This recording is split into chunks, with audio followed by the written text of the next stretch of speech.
So what kind of people thrive in that environment, the Um, big four? I would say people who are solution oriented, problem solvers, of course. But because you literally are solving problems for your clients, so Yeah. you have to be a problem solver. Yeah. The type of culture you would find in companies in big tech Mm. is one, innovation, love for innovation. Oh, of course. Like, Yeah. They don't have hierarchies. I mean, they have, obviously different titles and yes. whatnot, but it's very hmm flat. hmm If you thrive in environments like this where you aren't one who depends on structure, Mm. you are someone who likes to do something in different ways, then you would like the big tech. It's just work. We're trying not to take it too seriously. But really, it is your career and you need to take ownership of it. So Yeah, I agree. that's really, really good, really good. I think the other one group of industries or group of companies I'll talk about would be the MBBs. So McKinsey, BCG, Bain, Bain. and so really those that and organizations that are really like big on strategy consulting firms, like just Right. core, that's their core. And some of the cultural overviews around Sorry, they're called what? Strategy consulting firms, like that's their focus. Right. And they're what you can expect from a cultural perspective is things like high intensity, data driven. And if you read some of these McKinsey reports, BCG reports, like you see like the like data, like there's always some kind of data perspective to it first. So I can imagine that, and it's intellectually demanding. They have Yeah. so many like and really if you read the articles as well, the reports that they put out, oh my god, like they are quite rich. Yes, yes. So I think for someone in that culture space, you can expect those things to happen. They really focus on solving complex business cases or problems for mostly Fortune 500 companies as well. Yeah. So yeah, similar to, of course, also it's quite similar to your big fours, because big fours also have that strategy consulting bit, but because this is really like their core focus. For example, they don't do things about auditing, they don't audit, Okay. they don't. So it's really like the core is really around consulting. So that's why you really find them really, really big on things around really complex business cases. You can expect frequent travels, and they also have a very strong alumni network as well. So you find that that's also something that's very common as well. Yeah. For the MBBs, and they're very proud of it. Oh, they really are. Yes. Bain, You see it on LinkedIn, like you see all the it's now becoming common as well for big fours. You see ex Deloitte. It is ex KPMG, ex PwC. I'm like, okay, when did this trend even start? It started from the MBBs for sure. For sure. But I guess it's also something maybe recruiters like to see. So again, please wear it proudly if you've been in any of these organizations before. But of course, I think these organizations, people who thrive there would be analytical thinkers. People would be what? Analytical thinkers. Okay. Bukola talks very fast, so Yeah, I didn't hear what she said. It's me. Analytical thinkers. Analytical thinkers. I'm like, what? And then you have problem solvers. And then again, people also who love a structured approach to problem solving. Yes. So almost similar as well to maybe the big fours. You also find those kind of people who thrive in this environment. Again, if you're someone who is big on having a flexible work-life balance, things like that, maybe it's not for you. You won't get it.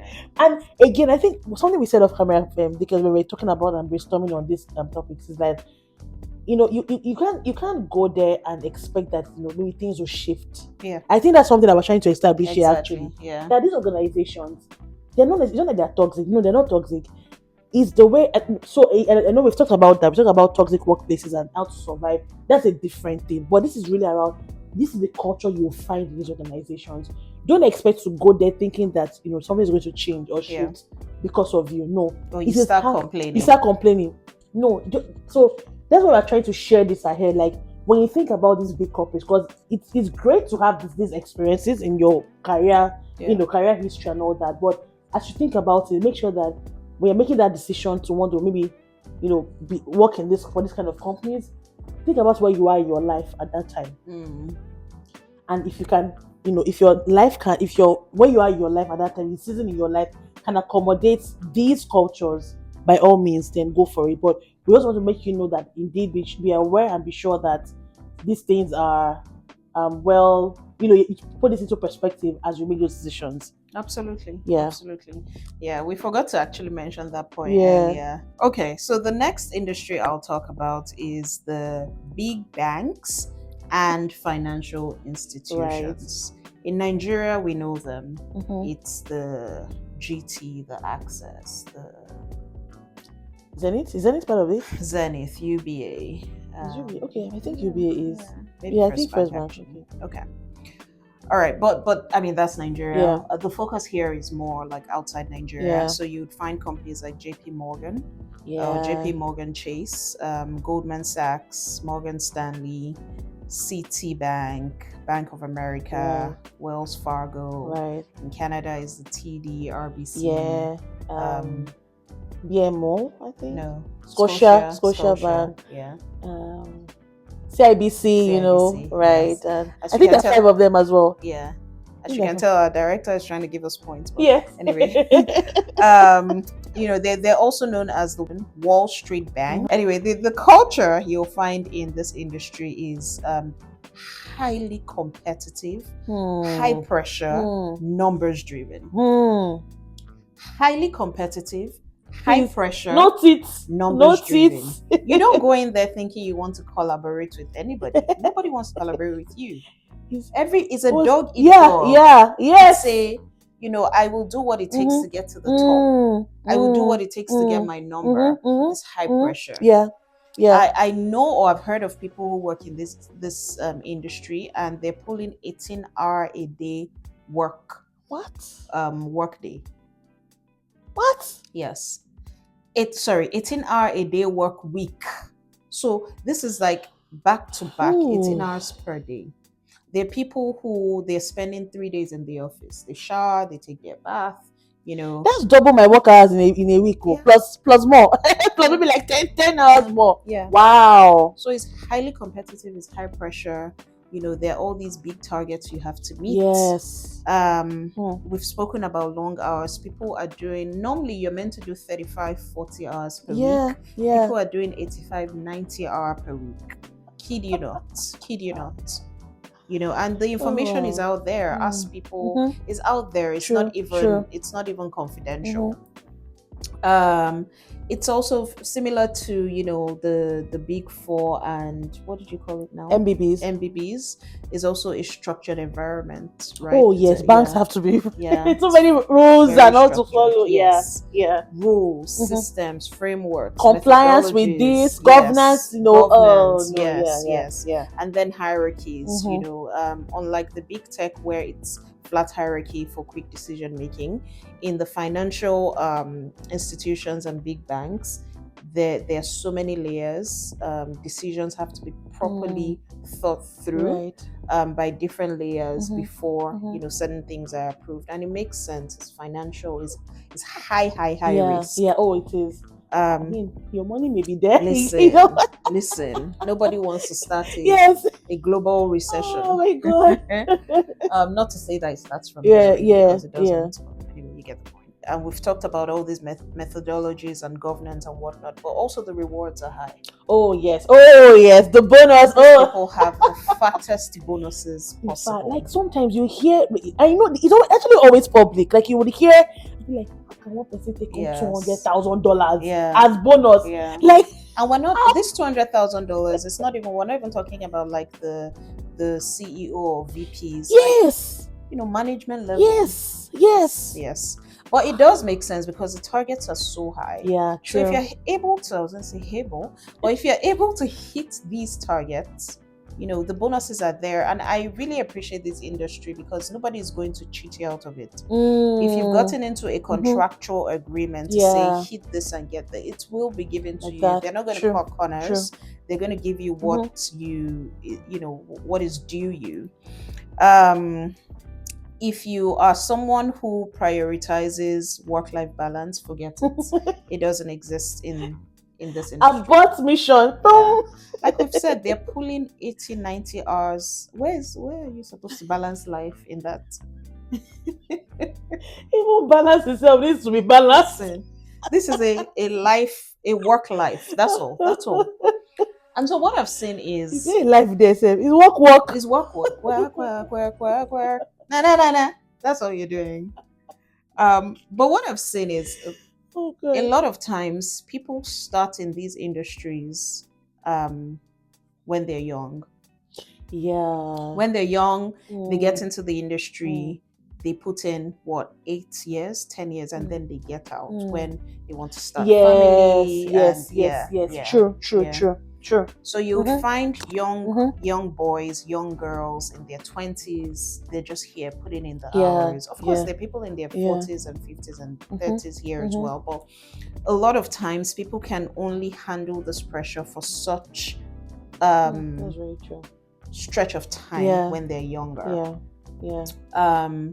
So wealth management, corporate banking, this financial services industry, like we've said, is high pressure, but it's also high reward. It's really high Yeah, reward. yeah. A lot of people get in here in their 20s, are able to put in the work and hours, invest their bonuses, and some of them become like Yeah, multi-millionaires in yeah. dollars. Is the True, truth. true. So yes, they're getting this 100, 200 million, Yeah, $1 million yeah. bonuses, and then because they're in the sector, they're investing it. They know where to put their money, Exactly. and when they do 10 years or whatever in the sector, they are Mm-hmm, multi-millionaires.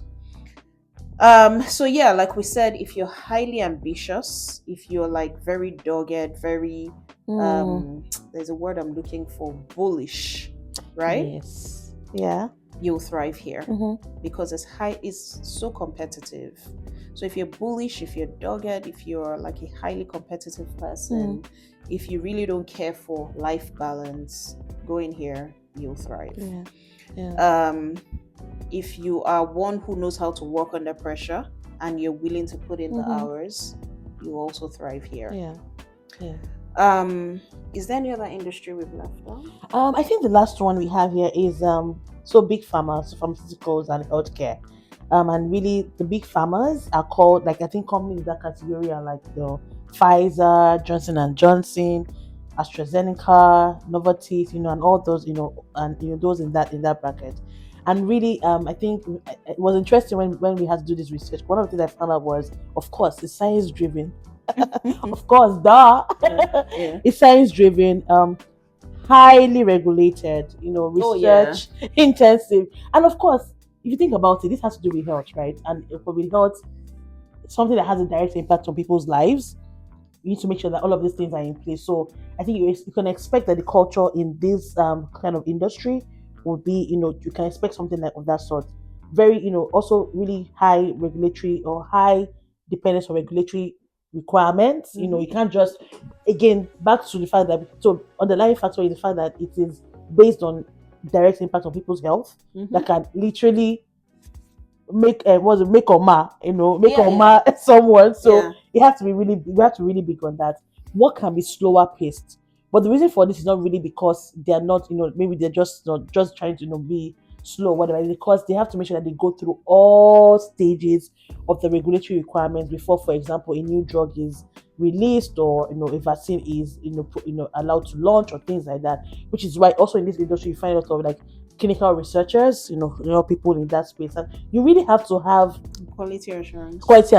Yes, exactly. You really have to have, be someone that is science driven, research oriented, because you won't do, oh my god, you will do you will do like real, like you do a lot of research and all that. So that's the kind of people that will thrive in this environment. Of course, another thing as well that a culture can expect, there is strong innovation in medicine. So there's a lot of course, really researching what's new, how tech can, help to improve certain things and all that. So that's also another culture you can find. So they encourage a lot of innovation as well. And then of course stable career paths, and you can expect work-life balance, a good work-life balance as well, particularly in non-research roles. Okay. So for people who are scientists, of course, researchers, healthcare professionals, I think you definitely will thrive in this environment. And of course, we're looking for long-term stability. I think I do find that there's some level of long-term stability in this space, actually. So I think if you're looking for long-term stability, some form of job security as well. 100%. This is somewhere definitely that you would find, that to exist. 100%. To exist. We don't really hear of like downsizing in big pharma. Literally, right? actually, no. Yeah. It's one sector that would always have funding. Yeah. So whether it's from their products or from some, governments, maybe sponsoring certain kind of research, right? Like for example, during COVID, we also how like because it was like it was of course the global pandemic, so everyone was just putting everything out there to make sure. So you can imagine how much they would have hired, and I think that continues to happen because, as we know, unfortunately, not all the illnesses have had there've been a solution or a cure to it. So this will continue. That's why you can always expect that there'll be some stability, job security. You can expect work like that because nothing can be rushed, and it's backed up by a very good reason. Yeah. So I think that's something as well that you can expect from big pharma. Yeah. So Agreed. yeah. Agreed. So yeah. So obviously, take away for our people. Take away. These organizations, or should I say, this industry, the big corporate industry, it really it really boosts your profile. Right. Right. Yeah. It gives you credibility as a professional. And these points are just to help you sort of internalize the culture that is, or the cultures that are prevalent in these industries. Right. So you don't go in there and you're shocked. You don't go in there and then you start complaining. Yeah. This is just to prepare you, if you don't already know. Yeah. To prepare you so that you go in there prepared, and you get the benefits that are there. Yes. And again, it can boost your profile significantly. Significantly. In another video, we'll talk about the work culture in the startup industry. Yeah. But for today, this is really just focused on the big corporate, and I really hope this has been helpful. I really hope it's been helpful, and I think I'll just re-echo what I said earlier in terms of just I think something Fadikemi has said as well in one of our earlier videos around. I think find your why first, and then where you are in this season of your life, and then that would then help you determine how to navigate. Because like we said, some of the things these cultures have, they have their unique cultures, and that would determine what to expect. Yeah. As you whether to go for it or just maybe stay where you are, or anyway to help you make the right decision. If you like this video, please like, share, subscribe, turn on your notifications so you don't miss our next episode. But thank you so much for sticking with us, guys. Until next time.